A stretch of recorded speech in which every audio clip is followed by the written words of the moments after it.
Welcome to Jump Shots from the Goal Line. I'm your host, Jonathan Dugan, joined as always by Mr. John Henningsen. Uh, we are back. I had to attend to a family issue last week. Had to go take care of my dad. He's doing better this week. But that's why we didn't have a pod out last week. Listen, the last month has just been wild and crazy. From my move to technical issues to family stuff. But we really appreciate everybody just remaining patient and understanding that, stuff happens in life. But, we're excited tonight to jump on. We got some really cool news if you're paying attention to the social media stuff. We already kind of threw it out there, but we'll talk about it tonight as well. We had some decently good sports stuff come out. With the NFL, some moves happened. The combine happened. NBA is NBAing for sure. And then, like I mentioned, we'll jump into kind of our surprise at the end.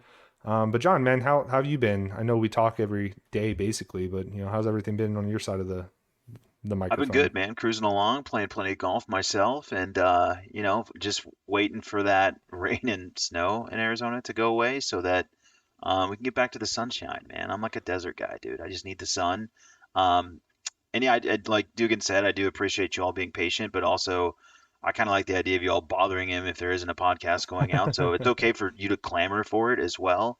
Yes. Obviously, the health of his family is first and foremost, but it's okay if you feel like you need us. We want that. Yeah, absolutely, dude. I will take any and all messages about, hey, where the hell's the pod or what have you. For sure. That's sick that you're playing a lot of golf, man. That's no surprise here. Today was a lot warmer down here in Tucson, so maybe we are getting into prime golf season here pretty soon. Um, for me, I'm excited because a lot of you don't know, but I thought I had tore something in my knee.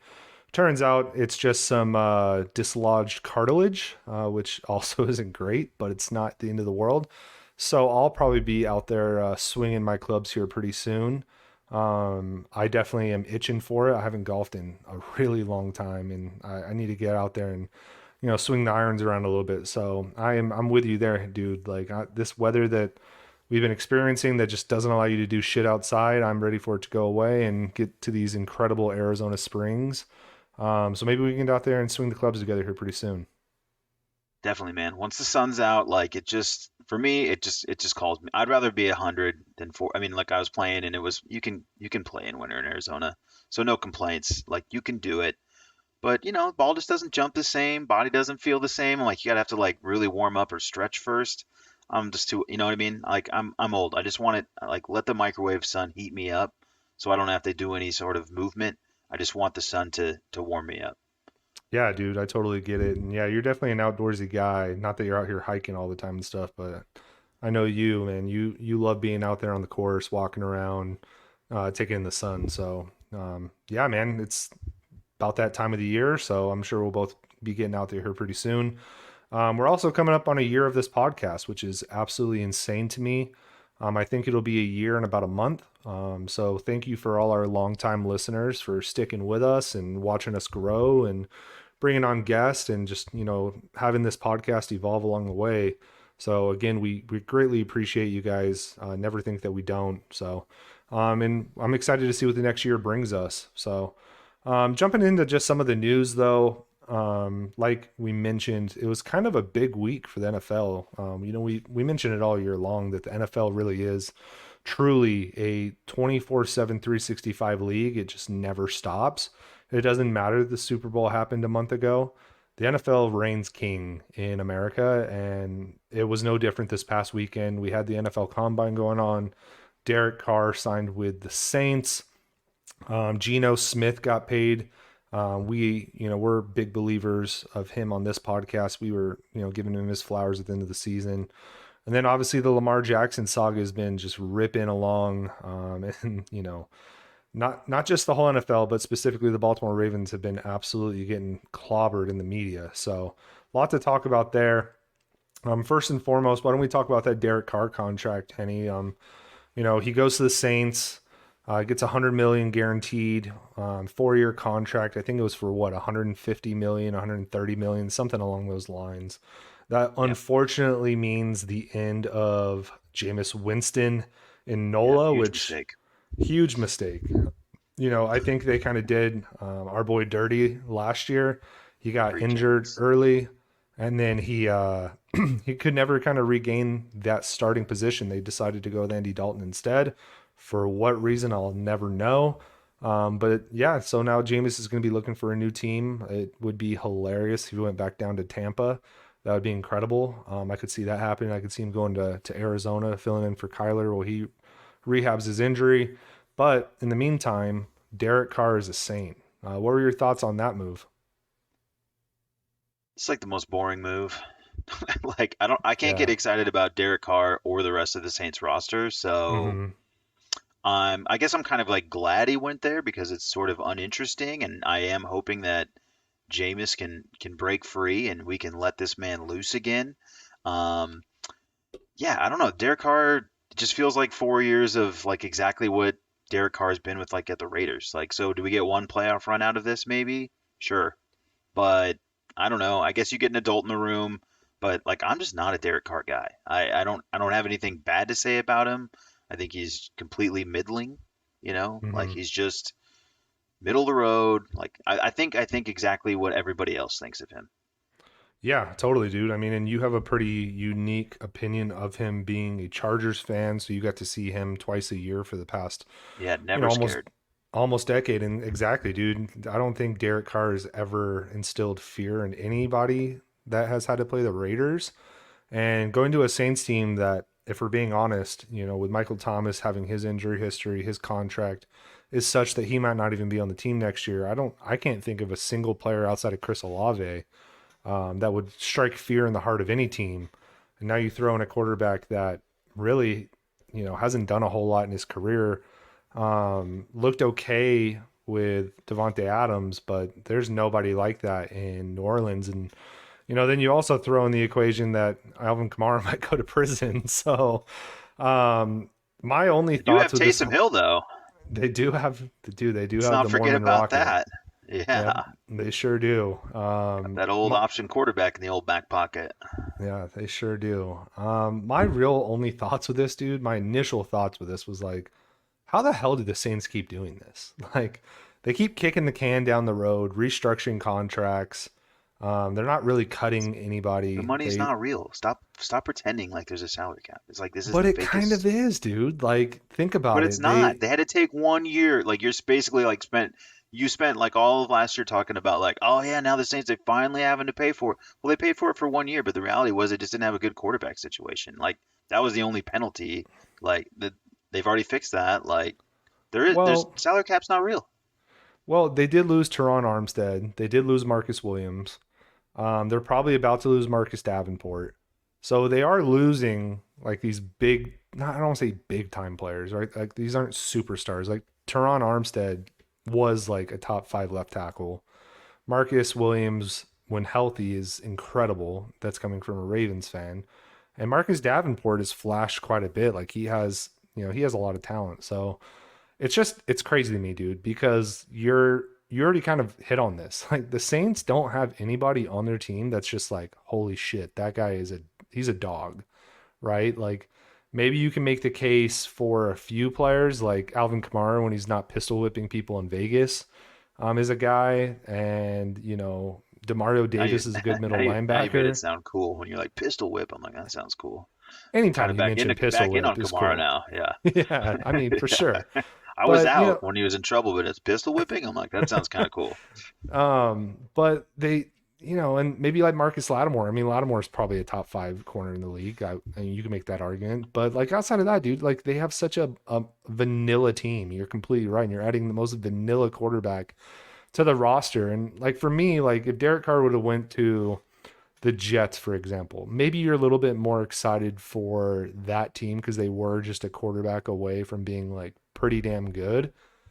But now they're squaring the Aaron Rodgers race, and Indy's probably looking at Bryce Young, and I don't even know who else was in that race. But yeah, dude, nothing really to be excited about, nothing really to be fearful about. I think the Saints are still the Saints. They're probably going to go 9-8, I don't know, 10-7, maybe sneak into the playoffs because the NFC South is Yeah, dog shit. they say in their defense, they probably think they can win the division. So I get it. I But mean, it makes who sense. Like who I can't? get why you'd sign him. I just don't really. It just doesn't do anything. It doesn't move the needle in the league at No, all. no, absolutely not.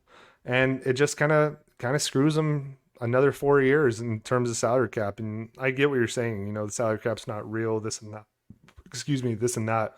But like it kind of is. Like they are losing players. They are kind of bleeding slowly. So it's an odd move, and I don't know. If I'm a Saints fan, I'm just like, well, I guess we'll be halfway decent for another year. So, look, they had a run there when they had Drew Brees, when Alvin Kamara was in his prime, when Michael Thomas was slant god 5,000.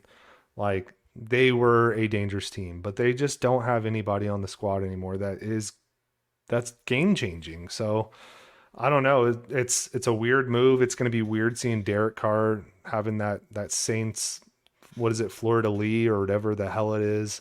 Yeah, Fleur de Um, Lis. oh, It's a beautiful helmet. it is. They probably have like top three uniform in the NFL. Chargers number one, obviously. I'm not pandering to you. That's just a fact. But Saints are up there. It probably goes Agreed. Chargers, any of the uniforms. They're all beautiful, all of them. Then it probably goes, maybe the Saints black and golds, and then a little bias here, but the Ravens all blacks are just I knew I could incredible. derail Saints radio. I knew it. Dude, I'm like, dude, people are gonna fall asleep if you talk about Derek Carr too long. I'm like, let's talk about their uniforms or something. I'm so glad you said Fleur de Lis. I can't believe I got that right. Like I don't know, some way somehow I read about the Florida Lee one time, and it just it just singed into my brain. So I have a yeah, diehard Saints fan buddy, and so I'm well versed, and then I have like an affinity for New Orleans, so I'm well versed on the Fleur de Lis, but I digress. yeah, absolutely. So outside of that, Danny Dimes did get paid. He was a last second signing on the franchise tag deadline. He ends up getting 40 million a year, which is probably 30 million too much. And then Saquon Barkley gets tagged with the franchise tag. So you want to talk about teams kicking the can down the road? That's the Giants right now, dude. Like I don't know what Yeah. universe they're like. We got to give this Danny Dimes guy 40 fucking million, but they went ahead and did it. Yeah, but they have these outs. Like that's what I'm saying. All these contracts have outs. Like so it's not like this isn't the Deshaun Watson deal that he got. Like it's gonna have Right. out. Like apparently there's outs after year two. So essentially Hmm. it's like a 2 year prove it deal where he's gonna get paid like starting quarterbacks who have proven themselves in this league get paid. It's nothing absolutely insane. They haven't buried themselves. It's a 2 year deal for Dable to figure it out. He can probably play it for 1 year, draft in another. It's probably just like a one more year evaluation period. They want to make sure Saquon's in house so they can properly evaluate with the run game. Then he'll have a full 2 years of like, is this thing with Danny Dimes real? And then they move on. So I think it makes sense from the Giants' perspective. Like I don't think anything's crazy, and I think it's just like really easy to get lost in the money. But then like all these guys can get cut, the money disappears. Derek Carr just signed a massive deal with the Raiders, right? Like that's all gone. Like they tore that up. Yeah. It's done. A lot of these deals are just, you know, the agent throws it out. It's a big number to start, and then it's whatever. It all disappears. None of it's real. Yeah, no, I get what you're saying. In the NFL, it's ultimately you don't look at the total contract size, it's all about the guaranteed money, and you're totally right. And even with that Derek Carr situation, that's still dead money that the Raiders are going to have on the books for a cash poor team. So it's not as easy as just like, hey, the money disappears. It's still going to hurt them a little bit, but I get what you're saying. And so Yeah, you're my right point with too. the Danny Dimes contract is just this is 4 years of Danny Dimes that he just isn't great. He had a pretty decent year this year, I would say. Like, he improved for sure. I'm not going to take away from him, but it's not Yeah, like people he's a definitely game. started to jump the gun on like this is it. Now is it like then they saw him in the playoffs and they're like, oh yeah, Oh yeah, Danny Dimes is not good. Yeah, yeah. What have I been watching for the last 4 years? Oh yeah, yeah, exactly, dude. And like for me, the Giants were one of the most cap-strapped teams in the league last year. And now you are tying, even if it's only 2 years worth of money to a suboptimal quarterback. You're franchising a running back that, as prolific as he can be, is pretty much always hurt. So it's a little head scratching, at least for me, when I put on my analyst hat. I'm like, so where do the Giants think they're going to get better then? Right? They had a good defense last year. Their receivers played a lot better than people anticipated due to the day ball effect.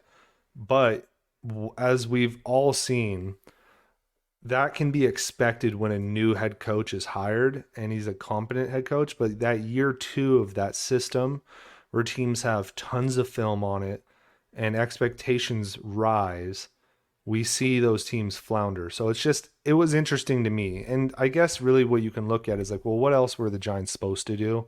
Right? They're already cap strapped.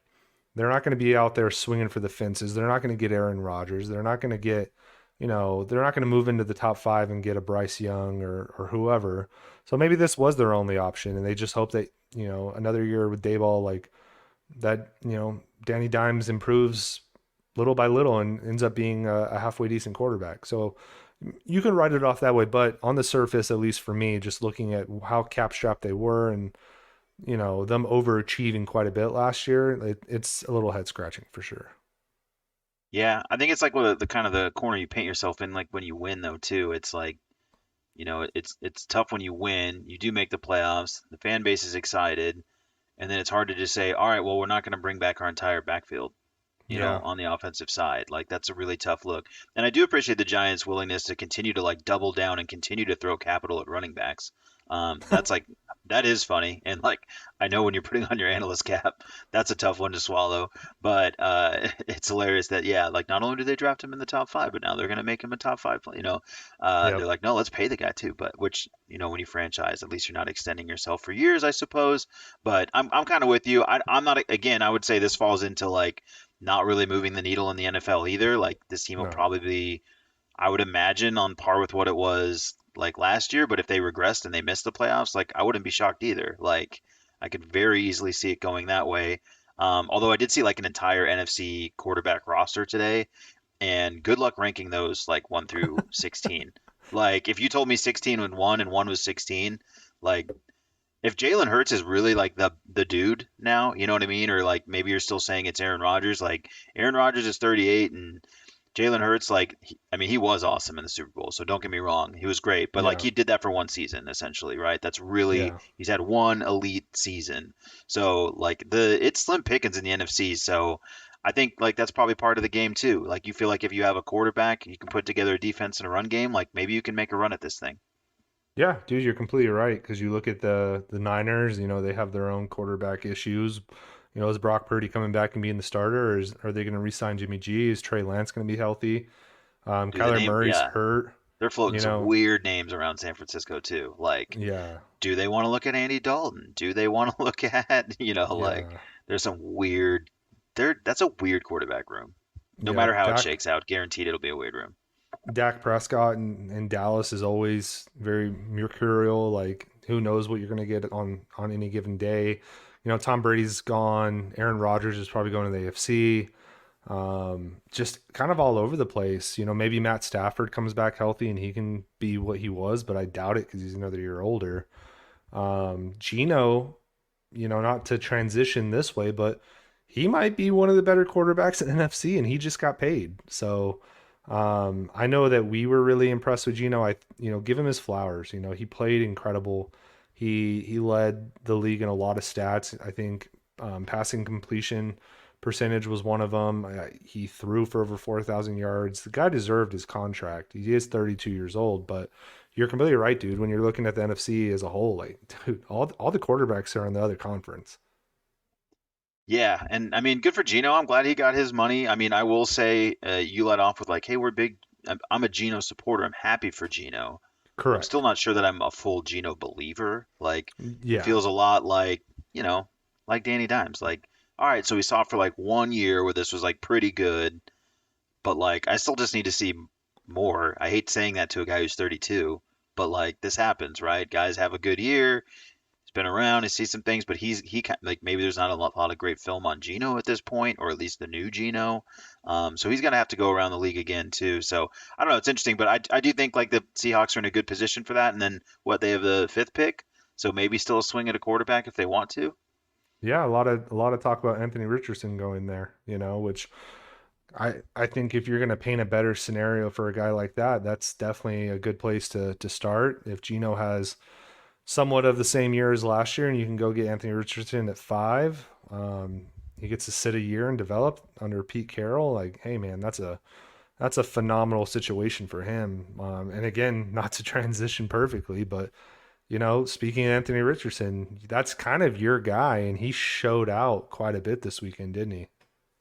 Yeah, so first I just want to note, if you think if he does, like, let's say he lands in Seattle, I guess the only question really is if Anthony writes, will Gino write back? Like, would he be willing to be a mentor to Anthony? But in regards to Anthony Richardson, man, yeah, dude, I think the guy's an absolute stud. Like, I've been saying he was a freak. When we had our SEC guys on, like, he's like the dude I wanted to ask about time and time again, because just watch the tape, man. Like, in terms of what he does, like whether it's on the field, off the field, the guy's freaky. Gets to the Mm-hmm. combine, of course, he tests out, super freaky. I've always been excited about him. That said, outside of that Utah game, like, he had a lot of struggles as a passing quarterback, and Yep. people say that they kind of league had him figured out. Like, once they kind of figured him out, then like he really began to struggle. Had a tough time in the passing game, and that's tough. I mean, it's hard to say. Like, I obviously you love the upside of it, and like you mentioned, I do think that like landing spot where he can develop is definitely his probably best opportunity. It seems a little scary to just throw him out there, but I mean, I watched Justin Fields this year, and it felt like he was kind of just running around and chucking it and shit. That looked pretty good. Yeah, So Lamar I don't does a know. lot of that too. Like, I like the right offense, like the right guy who can draw some things up. Like, maybe he is worthy of a top 10 pick, and like should be going out there, and they should just let him, be an athlete and then sling it within the parameters of, like, some rules. Yeah, dude, a few things. Number one, you brought up Anthony Richardson to me pretty shortly after we met, like 3 years ago. You were showing me videos of him doing backflips at Florida. So shout out to you for just being on top of shit, Yeah, I've got him more still so than stocked others. everywhere. Yeah, the guy's a freak for sure. He has a 40-inch vert. They clocked him at like 23 miles an hour on a scramble. But you are so correct, dude. Like, anybody that's actually a college football head, um, the Utah game, he did look good. You're right. But any kind of SEC play, he went into that. I look at like that Tennessee game where he really, really struggled. And that was just rough for him, So Yeah, and all that said, Dugan, I mean, that's kind of what it is, man. I mean, whether it's from your point of view, mine, I think we're all kind of thinking the same thing. If you've seen him play, it's a roll of the dice. The one thing that kind of tickles me about it is like people that are comparing him to like Cam, like that's a big jump. Same way people are doing with Hurts sometimes, because they look at the yeah, touchdown numbers and Eagles fans get excited, and I'm like, whoa, slow your roll. But like, he's not Cam, but like, um, but it's like I said, it might be worth a roll of the dice. So I don't know. I think that's really like all I have on Anthony Richardson, like at this point. But I don't know. Is there anybody else you're interested in terms of the combine? yeah. I mean, Bryce Young really cemented himself. I mean, he did come in. I think they listed him at what, like 5'11". I don't think he's 5'11". I think he's like 5'9". But I don't think it really matters anymore. But he performed really well. From everything I've gathered, he did really good in interviews and everything at the combine as well.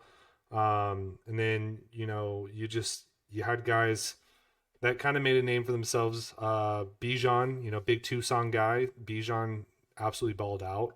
What did he run, like a 4.42 or something? And just had Uh, yeah, he's a touch like north of that. I think he was like 4.46, 4.47, but it doesn't matter. It was basically the footwork that's that's got people wowed. yeah, he has some of the best agility.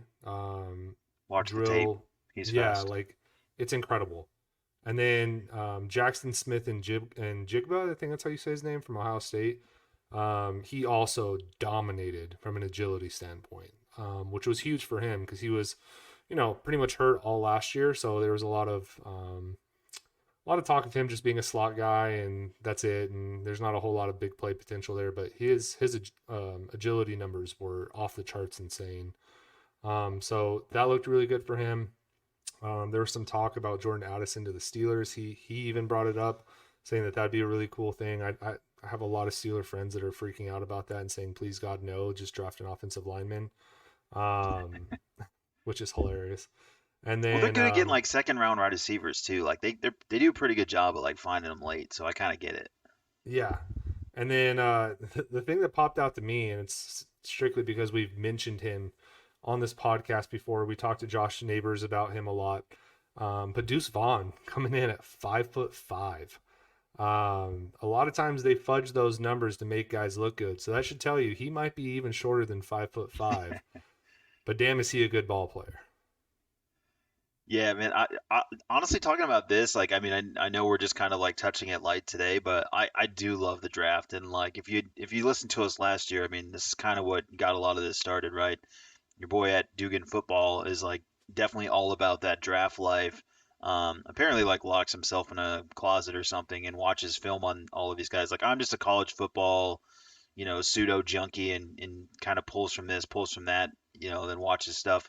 This guy, I guess, I don't know. I guess you break it down or whatever you do, you sicko. But I am excited about like actually doing like the full draft breakdown again. Like that's probably one of the funnest things we get to do. Whether I actually know everybody or not, like I'm going to give you, a bad take either way.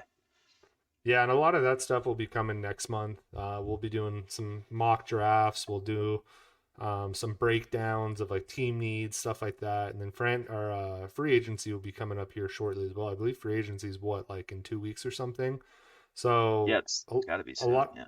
a lot of the fun stuff is going to be popping up here pretty quick. But yeah, dude, the combine was fun. Not a whole lot of hotlines.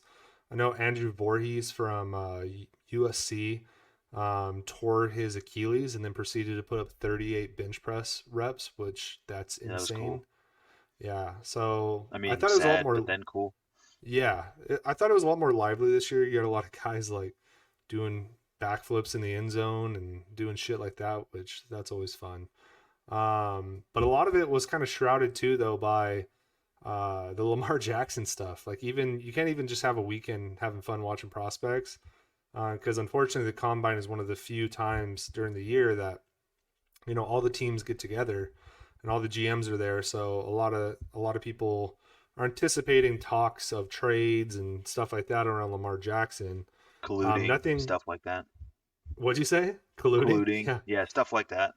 Yeah, that's definitely becoming a thing, isn't it? Obviously, this past week, the franchise tag deadline approached. The Ravens are still at an impasse on the contract extension talks with Lamar. Lamar very much wants a fully guaranteed contract, which, hey, go get your money, young man. Hey, this is your first shot at doing it.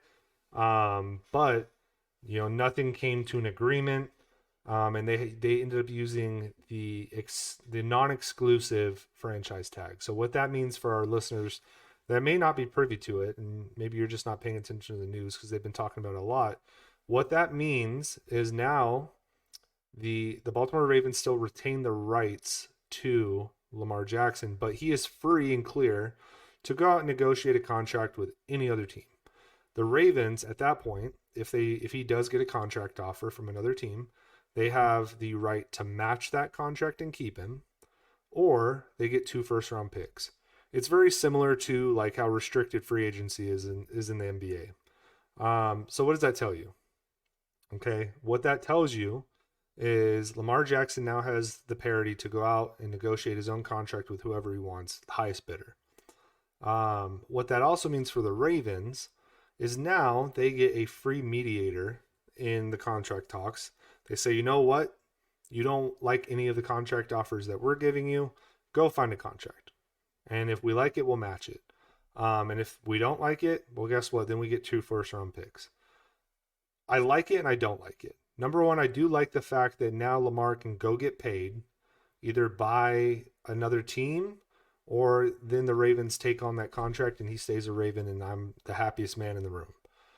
What I don't like about it is the fact that if the Ravens go, you know what, that's too rich for our blood, they only get 2 first round picks. Because in my humble opinion, Lamar Jackson's worth like 4 first rounders. You saw Russell Wilson go out last year and they got the fucking farm from Seattle for him, right? Not from Seattle, but from Denver, I should say. They got the farm. They got players that ended up being like decent for them. They got multiple firsts. They got seconds. If the Ravens come out of this and they only get 2 first round picks out of a Lamar Jackson, everybody associated with that front office should be fired immediately. So let me ask this, and like for the dumb listener, Wink or me, um, why didn't they go the traditional franchise tag route? Like, is this like their way of offering some sort of olive branch by giving some flexibility to Lamar? Yeah, I think what it came down to is they just really did need a mediator because they've been at these contract talks for 2 years, right? And it has gone nowhere. We've reported on it for a year now because they've literally been talking about it that long, and they have gained zero traction. You know, you hear Ian Rappaport, you hear Adam Schefter, you hear whoever talk about it, and they consistently say this has gone nowhere. You know, they're not confident at all in a deal getting done. And with that in mind, and even Ozzie Newsome went on to a some kind of talk show, and he's not even the GM anymore. He's just a special advisor to the GM. And he even said, "Look, we've tried giving this guy contracts. He doesn't like the terms that we're giving him, and at the end of the day, we're going to franchise tag him." And the reason I think you don't go the traditional franchise tag route is because then you lose that mediation, right? I think you're because then you're still at that same level that you've been at, where you're not making any kind of traction. You're risking a Kirk Cousins situation where number one, yeah, you might keep him for 2 years, but then you lose him for nothing. Number two, the traditional franchise tag is also more expensive. Lamar Jackson is going to be on a $34 million contract if he chooses to play on it because it's the non-exclusive tag this year. The traditional, um, the traditional franchise tag takes the top 5 NFL quarterback contracts and you get the average of that contract, and that's what they'd have to pay him. At that point, then the Ravens have to make tough decisions, right? Your Calais Campbells have to go. Your other kind of fringe players have to go. You're not able to retain like a Marcus Peters. There's a lot that can go wrong there, right? What this does for them is twofold. It gives them that mediation where, hey, go out and get whatever contract you want to go get, and then we'll make a determination from there. And it also gives them a lesser cap hit that maybe they don't have to make as many cuts or moves or what have you, if that's the case. Now, granted, the 2 first round picks, how that works, I don't, and this is what I'm going to say, I don't think we're going to see anything happen with the Lamar Jackson contract until after the draft. The reason being is if the Ravens decide not to match, like I mentioned, they get 2 first round picks, and that's immediate. Okay. So if somebody decides to sign Lamar Jackson before this year's draft in the first week of May, the Ravens then in turn get a 1st round pick this year. Okay. So if you're the Atlanta Falcons and you're just in love with Lamar Jackson and you go, you know what? Like, we want to get him today. We want to secure the player today. Well, then the Ravens get the number 8 pick. And then they get your first rounder next year. Where instead, if you wait until after the draft, you get to draft the number 8 pick, which if you know you're going to go get Lamar Jackson, maybe you go get an offensive lineman. Maybe you go get another wide receiver. Maybe you beef up your defense. And then as soon as the draft is over, you put in that huge contract. Maybe it's a fully guaranteed. I don't know. Whatever the hell Lamar Jackson agrees to. Well, now the Ravens are suddenly going to be getting a 2024 and a 2025 first round pick. Does that make sense? No, you explained it like perfectly. Like that was actually, yeah, really well done. Like I completely no, it makes perfect sense from the other team standpoint. Like obviously, like the timing of the deal that makes perfect sense. And then presumably, if you're going to have Lamar Jackson, you're going to be at least an whatever 8, 9, 10 win team presumably. And so obviously, then your picks are devalued if you're one of these teams that doesn't have a quarterback, you probably have a high pick. It'll end up being a later pick. Plus, you never want to give up the right now. You'd always want to defer, defer, defer, because that's what we all do in life. Who would Yep. want to pay now when I could pay later? Yep. So Credit card no, it all society. makes perfect sense. Perfect. Yeah. So with that said, I wouldn't be checking Twitter every day to see if Lamar Jackson is now a Falcon, if he's now a 49er, if he's now a Jet, whatever. It just So what doesn't make happens, man? sense. What What happens? happens? Um, I Or what do think you want to based, happen? What do you think happens? Like, what are your thoughts? I don't well, know. Give me anything. my dream scenario obviously is we keep Lamar Jackson. I mean, he's a unanimous MVP. Right back where we He, started, episode one. No, I think yeah, I I don't know. mean, hey, throwback special. But at the end of the day, like, I am a Ravens fan first and foremost, but I am a Lamar Jackson fan. I love Lamar. He's electric. There's not a player in the league like him, right? So my dream scenario is, yeah, we figure out a contract extension, we get him on the books. Hopefully, it's not like a massive, massive, massive cap hit so that we can't do anything, or maybe like we figure out a way to like backload it or what have you. Just something that's mutually beneficial. Um, that's my dream scenario. What I think is going to happen, I think, based on everything that's gone on this week, um, if you're going to take what has been said as gospel, I don't think Lamar's got a lot of options right now. You mentioned collusion early on, and there does seem to be a lot of collusion right now. A lot of the teams that you would have pinpointed as options to sign Lamar, your Carolina Panthers, your the Saints before this Derek Carr stuff, the Colts, the Jets, whatever, they've all come out and said, we're not interested in signing Lamar Jackson. Um, and it can be two things, right? It can either be hell yeah, there's collusion, which I would never count that out in the NFL. It's an owners league. As much as we hate to say it is an owner ran league. They dictate really what goes on, and I think everybody pissed their pants and shit their drawers when the Cleveland Browns gave Those homeboy a those fully those guaranteed Browns, contract. those pesky Yeah, Browns. those pesky Browns, and I think the owners are T hell Wolves of bent. the NFL. I think the owners are hell bent on not making that the precedent. And they're able to do that. The other thing though is you have to keep in mind, right? A lot of the teams that should be interested in Lamar Jackson are either really shit teams that if you go out and give a guy a fully guaranteed 5-year, $250 million contract or whatever the offer is, right? And now you're paying a quarterback 50 million a year. He could be prime Tom Brady. If you already have a shit team and now that is eating up that much of your cap room and you still can't build around that player, does it really matter? Yeah, maybe, maybe 3, 4, 5 more wins. But if we're talking about like the Atlanta Falcons who have a shit roster, You're gonna if we're sell talking jerseys about, though. yeah, sweet. I don't know. I don't love the gradient. Anyway, No, but if he's we're, gonna sell jersey. I'm not saying I want that jersey. I don't want to. yeah, I'm just saying he'll sell jersey wherever he goes. He becomes the face of a franchise. yeah, for sure. Like that doesn't move the needle enough to do that and to piss off all the other owners. And then you look at some of the other teams, right, that have been linked.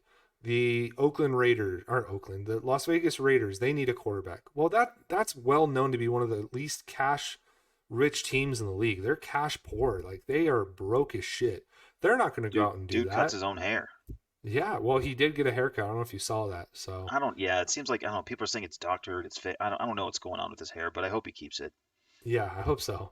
The Dolphins, right? Like they're not going to go do that. Like they're already so hard tight to the cap, and they don't have. I don't think they even have the first rounders to do it. Right? They can't do a good enough trade package. They can't give up 2 first rounders because I think they lost the first rounder next year. So they're kind of out. The Jets they kind of make the most sense, right? A very much win now team, a good roster, but do they go out and do it? Like maybe not. The Panthers seem Like they want to go out and win. They put together an incredible coaching staff, but kind of the same thing as like a lot of these other teams. They don't have the roster for it. So I think Lamar is going to be thinking that he's going to be a prime commodity, which he should be, but he might find himself sitting at the table at the school dance with no partner to dance with. You know, I think just people aren't willing to go and make that move. And ultimately, I think, or at least I hope, that the Ravens and Lamar come together and they figure out a freaking deal. Because I think ultimately that's what's best for Lamar because they've built that team around him. I think that's best for the Ravens, for obvious reasons. And I think that's best for the league, right? Like, I'm not trying to be biased. I'm not trying to be stupid, but like, the Ravens are one of the premier teams in the NFL. They have been pretty damn good their entire history. The NFL is more fun when not just the Ravens are good, but like when the Lamar led Ravens are good, right? When those primetime games with Lamar running in that offense, doing crazy ass things, that's fun as hell, right? And I don't want Lamar to go to an ass team like the Falcons and then is fighting for his life every week. That's not fun for anybody. So I hope it comes down to it that he's back in Baltimore, but there's just a lot of moving parts, and I'm sure there's a lot of shit behind the scenes that we're not hearing. Yeah, I just don't like the I don't like the way it looks optics wise. It looks pretty bad from like the collusion part bothers me. Like the fact that he's kind of Yeah, I feel like they're kind of trying to paint him into a corner, and kind that of part makes me blackballing him. like yeah, that makes me real I don't like that at all. Like and I would just say counter because I agree like right. I mean, we're used to seeing him in that Ravens uniform. I'd be happy to see him just get the money he deserves and stay there. Fine. But player movement in the NBA is kind of fun. I wouldn't mind seeing Lamar in those edits. Does he look good in another uniform? Probably. He probably looks cool anywhere. So Yeah, I just hate to see it like I don't know. I kind of don't like all the pieces too about like now it all of a sudden comes. I mean, granted it's been written before, but he doesn't have an agent and blah blah blah. I'm like, look, his guy mom wants to is do his business how he agent. wants to do Yeah, business. Like maybe it isn't the best idea, but like if that's what he wants to do, like that's his let prerogative, him dude. do it. Like, I don't need more agents. Like, what am I gonna root for agents now? Like, I don't need Yeah, all that. yeah, Those little money suckers. Like, we don't need all that in there. So it's like, I don't know. It's just it's an uncomfortable, awkward story, and I'm glad it's a Ravens problem and not mine. yeah. The only thing I have a problem with is people painting the Ravens in a bad light, saying they're taking advantage of him because he doesn't have an agent, Oh, aren't or they? no. Here's my counterpoint to that. They just traded for Roquan Smith from the Bears. Guess what? Roquan Smith does not have an agent. Guess what? He is the highest paid middle linebacker in the league now.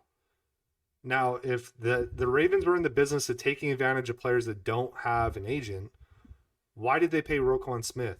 Why were they in the mix last year for Bobby Wagner, who also doesn't have an agent? They have proven that they will work with players without representation, and they will pay them handsomely. I don't think they're trying to take advantage of Lamar. And I think a lot of high level reporters within the NFL circles have reported that the Ravens have tried to give him a good deal. It's not a fully guaranteed Deshaun Watson like psycho deal, but the reports have come out that they want to pay him more than a Kyler Murray. They want to pay him more than a lot of these players that have just gotten paid. And a lot of people are saying that he would have the second highest contract for a quarterback in the NFL. To me, that's not taking advantage of Lamar. Look, if your stance is you're not going to give a fully guaranteed contract to any player, as much as we say that's Lamar's prerogative not to have an agent, that is the Ravens' prerogative to Agree. not go that route either, as it is any team, Agree. right? I would say where I would draw the line as to what the Ravens doing might be a little sketchy is if they do have friends around the league that are leaking statements that they're not interested in a guy who like that's the part that just really throws me off. And like whether that's a league thing or a Ravens thing or a combination of both, like that's the part that gets icky. Yeah, and I think if there was a precedent of that coming from Baltimore, I would be like, yeah, dude, that's real shitty if that's what's going on. But and again, I'm not trying to be biased, but you never hear that about the Ravens. That like, oh, they deal in bad business, this and that, right? Like even you think back to 2008 when they literally let Ray Lewis, who's a franchise icon, the franchise icon, they let him go to free agency and they said, hey, go find your best deal. And guess what? He did from the Dallas Cowboys, and they matched it, right? So like they're not adverse to letting these guys go find out what the hell you're worth. We'll pay you if it's within reason, right? Like they're not against paying players, but you have to have a little give and take from both sides. And it's just to me, as somebody that's followed this saga very, very closely for obvious reasons, it just seems like one side of the table is trying to give more than the other. Lamar is very much like, hey, I want a fully guaranteed contract or nothing. And he's just not going to get that from Baltimore. They have made that clear. They're not going that route. And you know what? Like, for a quarterback that has not finished a season in 2 years and is a mobile quarterback, I get their hesitancy to want to do that. That's all I'm saying. Yeah, and I'm not really even, I'm not even really taking an angle so much at the Ravens. Just like it's just a bad, I don't know. I just don't like the situation in general from like a league-wide perspective. Um, which is why, like, I mean, I just hope there's like a deal out there in the market and it gets figured out. Like, I just hope someone offers him something. But I mean, because I agree, right? Like, I don't, not everybody's the Browns. Like, not everyone's gonna like the Deshaun Watson deal still makes no sense. Like, it makes no sense, none. Um, so like for him to find that exact same deal or to expect that exact same deal is kind of pie in the sky and maybe a bit Yeah. far fetched. So I don't know. I hope we'll see how it shakes out. It's been interesting, but the hints of collusion out there and those things are Yeah. definitely just It's gross. gross. And yeah, that part sucks. And I hate to see that part of it. I hope Bunch it of works old out, man. white I hope it guys works out. colluding. Like, yeah, Yeah. I'm not rooting against the Ravens in this situation by any means. Actually, the Ravens fans are really supportive on Twitter, so I appreciate you, Ravens flock.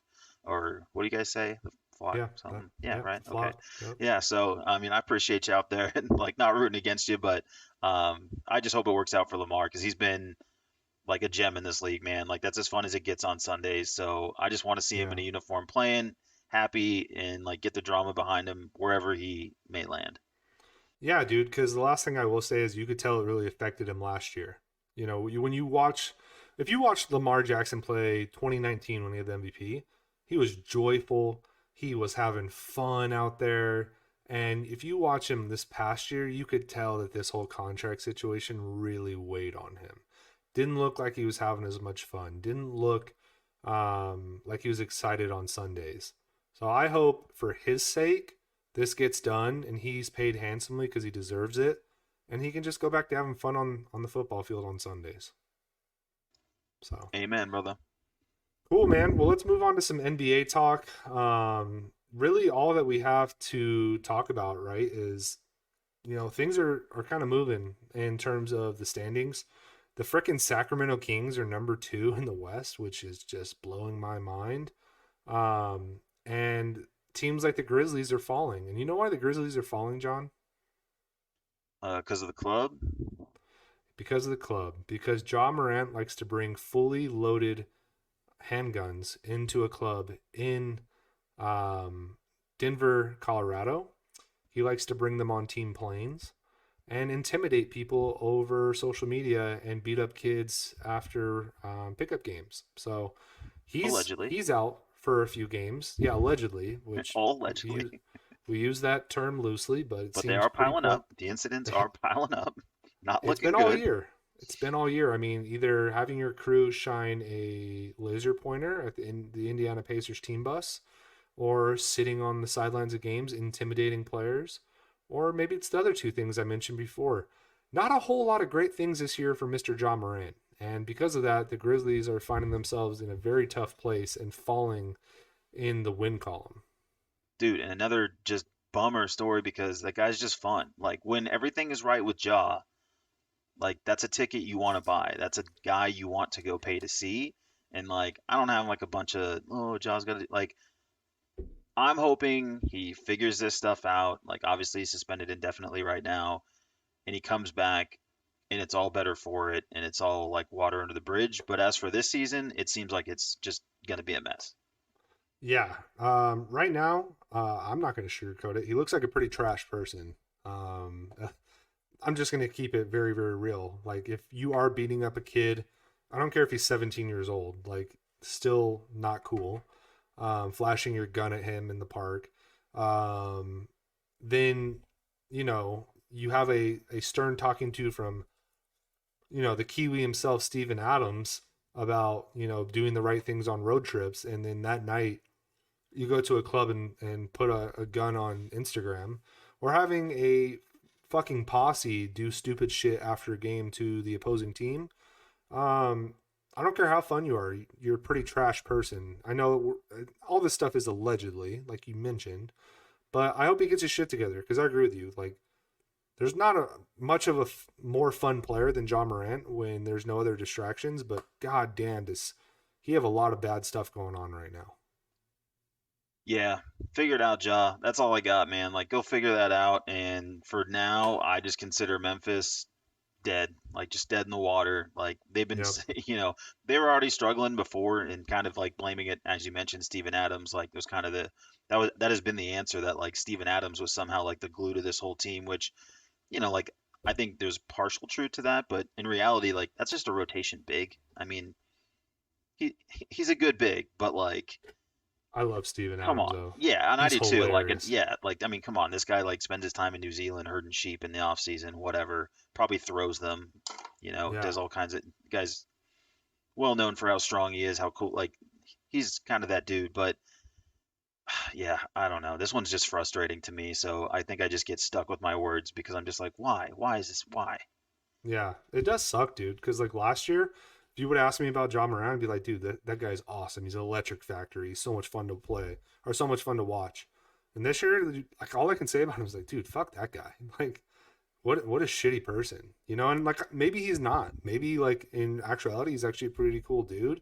But just based off all the shit that's going on lately, like, dude, he sucks. Like, No, I don't know. it's an easy bandwagon to jump off of right now, and I'm sure a lot of people Yeah, sprain their ankle getting off pretty quick. So I don't think you're yeah, alone there. yeah, for sure. Outside of that, LeBron is out for the foreseeable future, but it hasn't stopped the Lakers. They've Yeah, they're won what, playing two in a well. row. They are playing well, and maybe that should tell you something about LeBron. Maybe LeBron needs to take a stern look in the mirror. You know, Little I'm team just ball. yeah, I'm just playing. I mean, LeBron, Yeah, obviously. he's terrific, but the Lakers are looking a little bit more dangerous. They're in the ninth right now. The Clippers are in the eighth seed, which they're a whole nother story. They got Russell Westbrook, They've been so and bad. God, what a sleeper cell he is, huh? The Lakers Yeah, trade him, know he's gonna get cut, comes over back to the Clippers, and they just suck ass. What are they like 2-5 or something? 2-6? Like they are. I think they lost like the first six, like when he got there. I think they were like 0-6 to start, and I think they've rallied a little bit. That would be the funniest story to me if the Lakers sneak into the playoffs because Russell Westbrook is just an anchor of a player and just brings the whole ship down. Like that That's would always tough be. for me too. I loved Wes at some point. Like I did too. he was I like did the too. original Ja, like he was the same kind of thing you were getting. And yeah, like granted, as we look back now, his usage and some of these things that we've Yeah. kind of talked about on this pod, but yeah, he has really become an anchor. There's no doubt about it. And you can find the clips out there. Draymond specifically did it, where he's just playing at at the basically the charge line, whatever they call that little circle there, just dropping Yeah. all the way back into the paint, and just nobody guarding Russ out there. They're like, please shoot, dude, please. Yeah. And That's gotten sad. And when I say it's funny, it's not because again I dislike Russell Westbrook, the player, the guy. I think Yeah, he's an yeah. alright person. Like I've never had a problem with who he is as a person. And I don't even dislike. It's not that I dislike his game. I do think he can't shoot the ball, but like I agree with you, dude. Like he was very much like Ja before Ja. He was yamming on fools, even back at his UCLA days, and he was just Oh electric yeah. and fun as shit. But it would Oh, be objectively hilarious because the Lakers and Clippers are such rivals that the Lakers let him go and he just comes back to LA and just tanks a team and lets them in the playoffs. Like that's just you can't write a movie script better than that. You know on what I the plus mean? side, if you're Clippers though, toilets. Did you see that clip? I didn't. Enlighten me. That's what's the owner's name there for the Steve Clippers? Oh, Steve Ballmer, I did see that where he was Yeah, yeah. geeking out. he He's was geeking out. geeking He's out like, about how we many got so many toilets. toilets in this place. You're gonna be able to go in there and piss so fast you can be right back in your seat. No waiting in line. Toilets. Because he Dude, can't help himself. He has to scream everything. he is What a a weird guy. he's a very oddball of a dude. Like Yeah. So for that one of my reason, if you want to take a different angle, very funny to laugh at Ballmer. You a don't have to couple of laugh my at Russ. Just favorite laugh at Ballmer. a couple of my favorite clips are like when he was introduced as the owner of the Clippers and he goes up there and just whoa, and then like when they introduced Windows back in like 98, like Such a Windows good dancer. 98, Such a good and like dancer. him and Bill Gates are walking up there and he's just going at it. Like dude, I mean, he's not a That's an bad all-time owner. clip. Yeah, not a bad owner. He's hilarious. We've dealt with a bad owner for 15 years, and now he's gone. I would have killed for Steve Ballmer for those 15 Same, years. same. He's a weird guy. Like his celebration methods are unorthodox at best. The rubbing of the inner thigh of your patron sitting next to you is a strange move. Yeah, Like I've sat next to you at time and probably been excited before and been able to I've never restrain, touched but your thigh though. yeah, I mean, I've wanted to. I mean, God, I've wanted to, but I hold back. I'm able to do that. Dude, Some level of reserve. yeah, dude, he's incredible. And good for him getting a new stadium built in LA. That's dope for them. But man, what a freaking weirdo. Outside of that, dude, I was looking at the Western Conference standings earlier today with one of our mutual friends, and dude, it's crazy. I had no idea that the Utah Jazz have absolutely imploded. They suck now. The Timberwolves are back in the Yep, playoffs, so would love to see them play the Suns because you want to talk about yep. just dream matchups in a first round with a team that just plays drop coverage relentlessly. That would be fun. Yeah, please, Um, please drop against those middies, baby. yeah, that would be incredible. You can't And play then drop coverage against the Suns. You yeah, no, cannot. not at all. And then outside of that, things have kind of stayed the same. The Pelicans are out of the playoffs, so I think they're 10th. And Zion, we talked about it a few weeks ago. Is he ever coming back?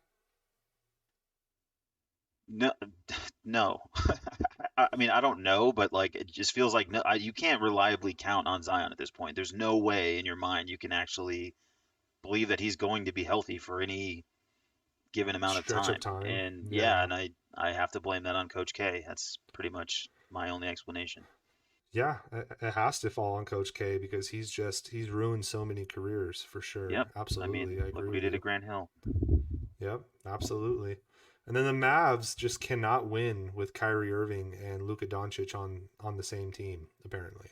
They win when one of them is hurt, but they just don't win on the court together, which is hilarious to me.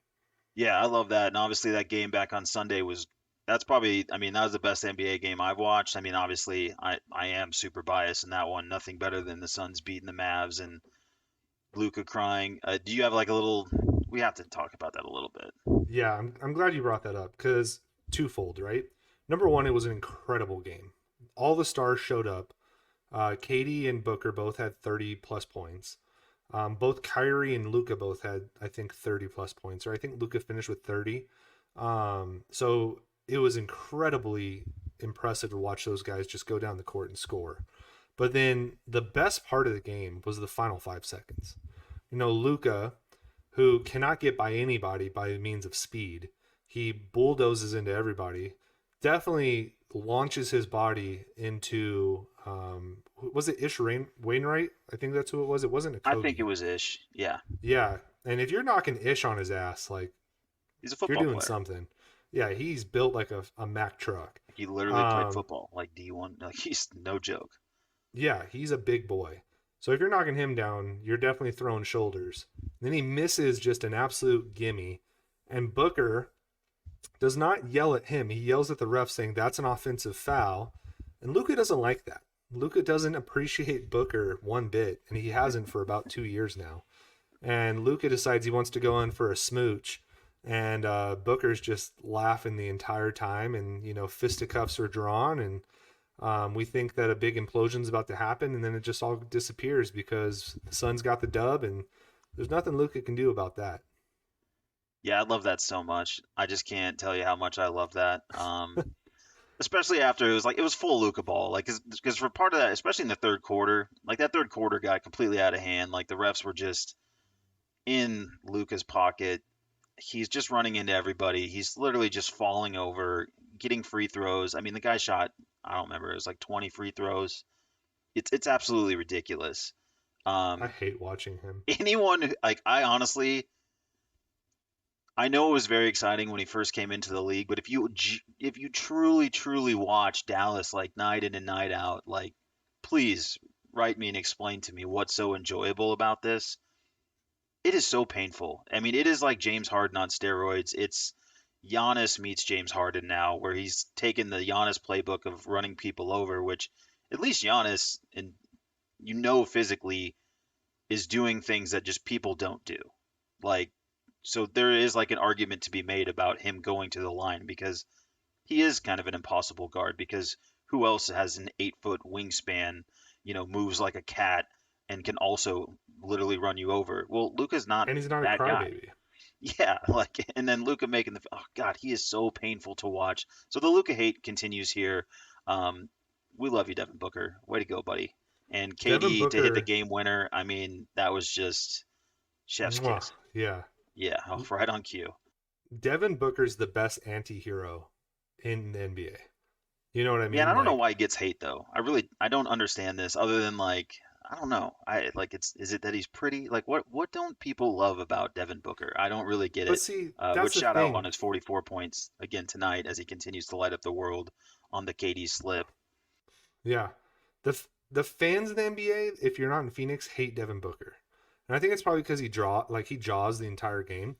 But Devin Booker's your favorite player's favorite player. Like KD came out and even said like he loves Devin Booker. That's why he came to Phoenix.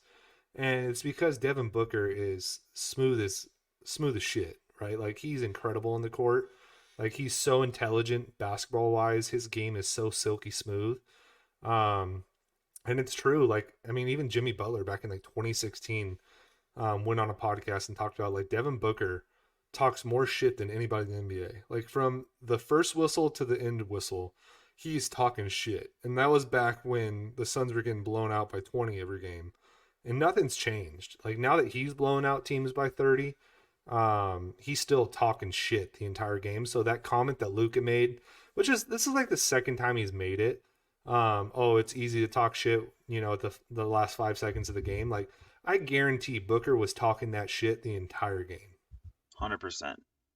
and Like I love him for 100%. it. 100%. Like this yeah, the God, the Luca love is just makes me sick. Yes, it's gut wrenching for sure, and it's not like Patrick Beverly who's out there talking shit, not doing anything but hurting people. Like Booker's out there just dripping, bro. He's He's out there giving people just buckets, man. The guy's averaging like, he just got Western Conference player, NBA player of the month, whatever. The guy's lighting it up. The guy's since yeah, KD's been involved, he's averaging like 38, shooting 60% from the field, over 50% from three. Um, you got yourself a little mini monster on your hands with KD on his side, and all the little talk about like, oh, now he's got Big Brother. Just like you mentioned, he's been talking, bro. He's been to a yeah, finals. This guy's been winning. Like he won a gold medal. Like this guy's done things in this league. He's not a yeah, nobody talking to Luca. So like, right, please check that conversation. That I really do not get. Like, obviously, if you're a Mavericks fan, you're not gonna like Devin Booker. yeah, Totally get it. Like, duh.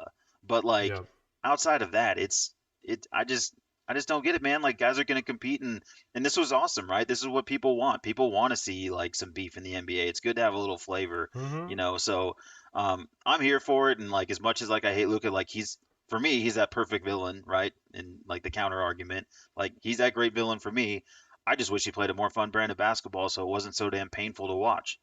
Yeah, yeah. As much as I want a Suns Mavericks first round just playoff bonanza, Yeah, I think my that's Twitter gonna can't be handle just it. like last year, where it's just gonna be frustrating the entire time, and it's gonna be like, dude, this sucks. Like, this is just free throw basketball the entire freaking game, and like, it's gonna be so annoying to watch. But you know what? Like Booker and Luca are forming probably one of the best rivalries in the league right now, and I'm here for it. Like I love it. I hope it's around for many a year, and let's see what comes out of it. But the last thing I will say and you were kind of hitting on it. Um, KD did twist his ankle tonight. We'll see how long he's going to be out, if he's going to be out any extended period of time. But when healthy, who stops this Suns team? Like, that offense was tailor made for Kevin Durant, where him, Booker, or CP3 can run the pick and roll with somebody like Aiton who can set a hell of a pick, and any one of the three goes around that pick. They can either shoot the midi because they are all top 4 in the league in mid-range percentage, or they can kick it back out to the 3-point line for a wide open Devin Booker, Kevin Durant, who are both nasty from 3, or Chris Paul, who's shooting 50% from 3 on catch and shoot threes, if he'll fucking shoot it. Or the third option is you have DeAndre Ayton down low if they choose to just rush the perimeter, and now you got DeAndre Ayton paired up with a small guy. Like, who stops this team? I don't see anybody when fully healthy that can actually defend this team. Yeah, I think it's as simple as, and you mentioned the two key other players, right? It's because I don't know, people are talking about like depth and like Terrence Ross had 24 tonight, right? Like they're gonna get different guys that come in and make corner threes, like, and they're gonna have nights where they miss, right? Like sometimes they're gonna scheme it up where it's corner three and they live and die by it, and maybe the Suns do die by it on certain nights, but time in and time out, they have enough guys that they can stick in there to play the who's hot game, right? In terms of who's going to hit that corner three or get that open look. And I think they'll figure that out more often than not. The key piece to me is just that Aiton continues to, like, when you talk about getting that switch on that small, being big and absolutely dominating that. So this is completely devastating for teams. And that the second piece is that Chris Paul, when he gets open looks, can for 8 weeks, 10 weeks, 12 weeks, whatever that run is in the playoffs, like hits open threes, like steps into Yep. them and his legs stay underneath him. And as long as he does that and he can keep up that clip of 50% on catch and shoot and fires away, like, I don't know. Like, I don't know who stops them. I mean, defensively, you could have some questions, but I don't know, the same ones everybody else has got. And I've seen enough out of KD. It's crazy when you do get to watch him night to night. And we're only 3 games into this experiment. And that's kind of what I think is that, dude, they're 3 games into this experiment, and I know you can still pick at things, but they don't have this thing completely figured out. And as you mentioned, Booker's super savvy. Chris Paul's a basketball genius. KD's a basketball genius. Like, they got 3 guys on the court that just understand this game at a superior level, and Yeah. I'm led, I'm of the opinion that they're going to figure that out. So I just hope KD's not out long, obvious for obvious reasons, but mostly just so they can continue to gel and like find out what works, and they can see a few different looks from these defenses because teams are going to be trying to figure this out as they head into the playoffs, and all these games certainly matter right now as people are fighting for position. So hate to lose that time. Like that's really important too. Yeah. And dude, we're talking about a freaking fifth player on the court, right? Like, that's their weak point. That's Is every team. they're That's what I'm saying. Like when they talk about that, every team has that problem. I don't understand that argument. most teams, dude, have to worry about their third, fourth, fifth player. Like the Suns Right. Like are, they're right. Exactly. they're chink in their armor is like their fifth player, and it's a wing player, and they have wing players in excess, dude. They have Josh Okogie, who's hitting threes.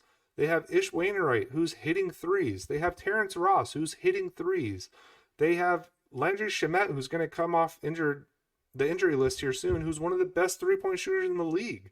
Like, that's your fifth guy. And, like, I'm not worried about that in the playoffs, right? Like, the other 4 guys on the court will figure out whose night it is. And each one of those 4 guys can go absolutely bonkers on any given night. So, like, who do you double? Who do you leave open? Like, dude, I'm not trying to be Homer Suns fan because we do that a lot on this podcast because it's hard not to, but, like, in just basketball terms, like, who the hell is going to stop this team? And it's not Luka, I'll tell you that. No one scares me. I mean, I think if you're a Sun, if you're the Suns, like no, they're not scared. They're not going to be scared of anything, and you can see No, that. I mean, you can just see that. So they play the Nuggets better than anybody. You know, DeAndre Ayton loves playing against Jokic. yeah, he'd Plays actually him play them really really well. well. Yeah, he does. Yeah. The only player on the Nuggets that scares me is Jamal Murray, and he is streaky as shit. So we'll see, man. It's gonna be fun, but at the end of the day, I also know this franchise is cursed as shit. So, knock on whatever wood you have next to you that they stay healthy, that they don't run into a run of form like they did last year. If everything stays the same, the league's in trouble. Absolutely. And you know what? The Suns are paying out the ass on the luxury tax, and this is the best, absolute best chance we've ever had at a championship. Completely agree. Yeah. All right. Well, dude, are you ready to finish off the show with our little bit of surprise for our listeners? Yeah, let's talk golf, baby. Yeah, so we've kind of threw out the idea the last couple episodes that we were putting out the feelers. We're obviously based in Tucson, Arizona, and the LIV Golf Tour is bringing a tournament to the gallery here at Tucson, and one of our friends had the great idea. Hey, well, you guys are technically a media personality. Why don't you put in for a media pass? And we got credentialed. So myself, John, and our friend James will be attending the LIV Golf Tour event in Tucson next week, starting on Wednesday through Sunday. We will be doing our best to attend all of the press conferences. We will try, by all means, to maybe interview a player or two if they'll give us the time of day, which they don't have to, but whatever. We will give our analysis of the event. This is obviously a very, very new world that we're living in, right? Where now golf has a rivalry. The PGA is not the only game in town. Now you have the Saudi Golf League, the LIV Tour, and they have a hell of a roster of players. I think we both have our opinions on LIV. John, do you want to kind of give your opinion first, since you're kind of the resident golf guy on the pod? Yeah, and so I mean, this is like a funny situation because, like I'm excited, right? Like obviously we're excited to go out if we get a chat with some players, get any sort of access, whatever that means, right? We don't know what it's going to mean, so time will tell. But talking to Dugan earlier, and it's like, hey, what are you excited about this? I'm like, yeah, man, like I am. But it's like, what are your feelings on the Live Tour? I'm like, well, honestly, like I don't follow it. Like I just don't. Like I think I'm still just like a PGA Tour guy, and it's not because of like I'm not really involved in all the politics of it. I think like these guys are just taking money and whatever. So I'm not really into all of that or like even want to discuss all of that. Just the reality of it is like I just don't really know what the Live Tour is doing, what it's about. I don't know where I find it on TV. I don't really know how to follow the Live Tour, but I definitely know the damn players and some of the names and some of those guys. Like certainly, Brooks Koepka, Dustin Johnson, Phil Mickelson. Those names are not lost on me as a golf guy. Like I've watched those guys on Yeah, the tour. I've Bubba. watched those guys win majors, right? Like I'm into all of that. Um, so I'm really just going to kind of go with an open mind as to like what is a live event like. And I've had the luxury of going to the Phoenix Open. I think we talked about it before. For a time in my 20s, I feel like I had a lifetime pass there, and it's debatable whether that's a golf tournament or just a Mardi Gras on grass. But I'm really interested to see what the Live Tour provides. So I'm really just going into it with like an open mind to see what it's all about, try to figure this out. Is this like on par? Should I be watching this? Should I be interested? Maybe getting a feel from the players and like what this whole deal is like now that they're actually into it. Um, I kind of have my doubts about whether this like is a forever thing, and there's already been talks in the golf world about what does a path look like if a player isn't happy with the live situation, or if it doesn't work out, do they have a path back to the PGA, or are they excommunicated forever? So there's a lot of drama around it, and like some of that's been highlighted in the new series. What is it? Full Swing, swing. full swing. Thank you, which is awesome, by the way, and we can touch on that a little bit. I think that did bring a nice perspective on it, like about kind of where the players are coming from when it comes to that. And I think there's varying degrees in truth of like all of that. I think it's ultimately like, hey, they're there for the money, and that it is what it is. And if they can also play less and make more money, like I'm kind of with Dustin Johnson. I get it. A lot of people would take that opportunity. If you told me today, like, we can argue about the ethics of a lot of things that people work for and who they work for and how they do it and so on and so forth. So there's always those discussions. So, um, I'll just like leave it at I'm gonna take it all with an open mind. I'm curious. I'm interested. Um, with like maybe a touch of skepticism, frankly. Like if I'm being honest, like just because I don't know what this is or what to make of it yet. Yeah. And for me, like as somebody that's relatively newer to the golf scene, I mean, I've kind of followed golf like my whole life. My dad's always loved golf, so he's always had it on, and he's always talked to me about it. So I'm not like a novice to what the PGA is, and I've followed players my whole life and stuff like that. But for me, I think it's a unique opportunity, and we've highlighted it before for just a just for the game of golf to evolve, right, and capture a new audience and create an opportunity for a new league to push the old establishment. And the PGA has always been kind of your grandfather's league, that they've done things the same way forever, and they're not quick to change anything. And I think anytime there's competition within in the marketplace, it breeds really good things, and I'm excited to see what that looks like, firsthand. Upon looking at the rosters, like we mentioned it, right? Like, dude, like as corny as some people might make it seem, and I know you're one of those people, John, where you're like, dude, what even is this? Like they're basically playing scramble golf, like they're playing on teams, like what the hell is this? With taking that out of the equation, like if you're just looking at the faces of the Live Tour, like dude, they've got players. You got Dustin Johnson, who's won majors and has been wildly successful. You have Martin Keimer, like he's been around a long time. Bryson DeChambeau, who's kind of the new breed of golfer that he's extremely popular. Sergio Garcia, Phil Mickelson, who's one of the greatest golfers of all time. Kevin Na, Ian Poulter, Bubba Watson, Cam Smith, Brooks Koepka, Louis Oosthuizen, and Joaquin Neiman. Like those are big ass freaking names. And if you watch Full Swing, a lot of those guys are even highlighted on the Netflix series. And it's gonna be really cool to go see those guys firsthand. And it's going to be interesting to see how a scramble golf tournament league works.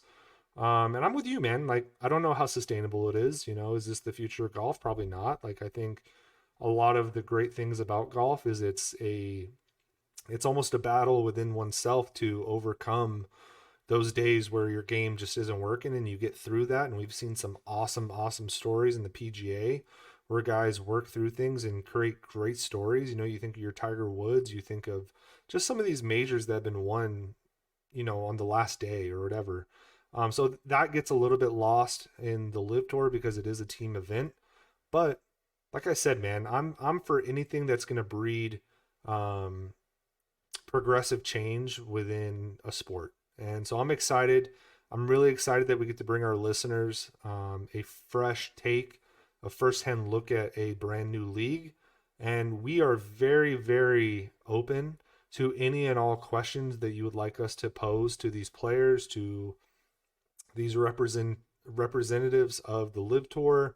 Whatever you guys have cooking. If you just watch Full Swing and you're not really a golfer, but you want to know kind of the ins and outs of how the golf world works, like, let us know. Or if you want to know the opinions of these players and why they did it or what have you, like, let us know some of those questions you guys have, and we'll pose those to these folks in the press conferences, or if we get these one-on-one interviews like we want.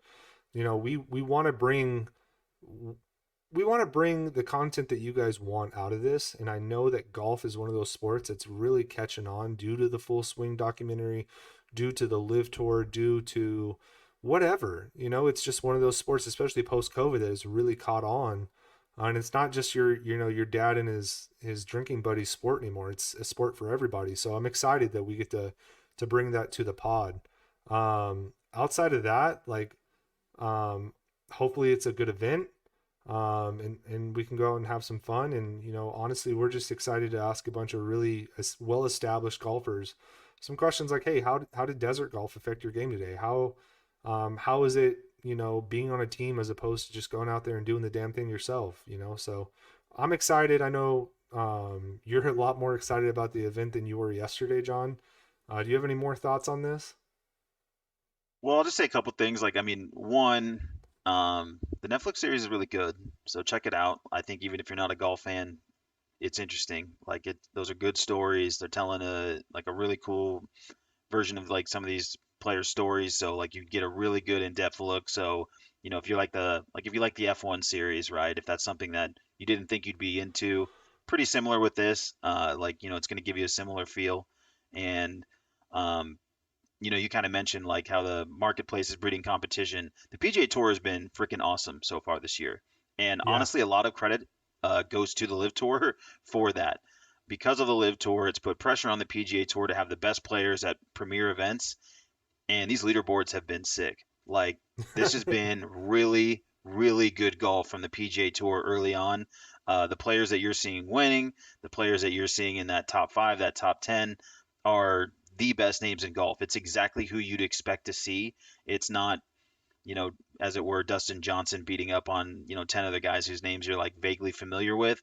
Now it's really, you're seeing those winners compete with the best of the best. So it is already making the PGA Tour better. It's made all of it just a bit more juicy. Even leading up to, I guess, like, spoiler alert, Rory McIlroy basically telling Phil Mickelson to fuck off, right? Like, yep, that's just good. Like, that's just more interesting than what, yep. the golf that you mentioned that like made you think of like your dad or your grandpa playing golf and who they followed. And, it's great sport to take a nap to. All of those things can still be true. You can still take a nap and watch golf. It's great. I feel the same way about soccer, right? It's 90 like uninterrupted minutes of like just calm white noise, right? So, like all of those things can be true, but like it is breeding some excitement, and it has been good, I think, for golf, like as a whole. And yeah, I'm just kind of curious to get the perspective on like what's going on with Live and check all of that out. So yeah, I'm absolutely excited. I shouldn't say I was like never not excited about it or like curious, but my curiosity was limited because I'm just invested in the PGA Tour. It's kind of like anything else. I'm just maybe old enough to where I'm like I've been invested since Tiger, really. Like that's when I came on, right? Tiger came on when I was a kid. Follow the PGA Tour. It's what I know. I like the rhythms of I know those courses. I know where they're going to be playing. When they get to certain holes on certain courses, I'm like, oh, this is a trouble spot, and I like that Yeah, rhythm of it. So like the idea of like getting behind something new is probably like my really biggest barrier. So this is forcing me to go out there. So like I said, like maybe a touch of skepticism, but at the same time, like I really want to be open minded and just see like what this whole thing's about. Like what can be different, what can be changed. I'm stoked, man. And like we said, we have access to Dugan went through the list, and honestly, there's more. There's some really good players out there, and anytime you get to watch someone, something that you do it at a world class level, like that's always a great experience. So I'm sure it's going to be a good time, and I'm pretty stoked about it. yeah. And if you guys are unsure of how to like reach us or like suggest any kind of questions or anything, I say it every week, but follow us on social media. We're on Twitter. John does a hell of a job there. We're on Instagram, Facebook, TikTok. We're all over the place on social media. So just give us a holler on any of those platforms. Shoot us a DM, shoot us a tweet, whatever, and we'll make sure to ask those questions if we're allowed to. Try to keep them somewhat level-headed. Like, don't ask us any like political crap because I promise you we will not ask that. That's not why we're there. But if you guys want to just know the ins and outs or just player personality questions or something like that, you want to know why Brooks dyes his hair blonde, like I am more than happy to ask those stupid kinds of questions. And not that they're stupid that you're asking them, but I just think they're stupid fun. But please, follow us on those social media platforms. Help grow our following there. And if you know anybody that's a golf junkie like John or anybody else, let them know. Hey, this podcast I listen to is actually going to a Live Tour event. Why don't you follow them on Spotify or Apple and listen to what their thoughts were on the event, and help grow the channel. We greatly appreciate how much this podcast has grown, and we know that the next year is only going to be even better. And it's because of great people and great listeners like yourself. So, keep the train on the tracks and keep on rolling. And we look forward to providing just more great content, especially next week. Outside of that, John, do you have any other closing thoughts? I don't, man. Just excited to get out there. Stay tuned. We'll see what all this breeds. Maybe we'll have some bonus stuff here, TikTok, Instagram. I don't know where it's gonna land because we just don't know what this is gonna look like. So follow us everywhere. That's the best I can like. Follow us everywhere. We'll try to direct you where we can to anything we've got. and hopefully it's something you enjoy. I know, like we mentioned a million times, that like we're looking forward to it, but hopefully it translates into something that you'll enjoy too. So that's Yep. the hope, that's the dream. Appreciate you supporting us. Absolutely. And with that, guys, tune in next week. We'll have the live content. We might have a smaller podcast just recapping or what have you. If some massive news drops in the NFL or the NBA or what have you, we'll hit on that as well. But stick with us. Give us a follow, leave us a comment, leave us a rating, and we'll keep pumping out some content. Hopefully, we can get back to every single week. I think that's the plan. And hopefully life stops being crazy. So with that, guys, thanks for listening tonight. It was a lot of fun, and we'll talk to you next week. See ya. March Madness. Yep, bye.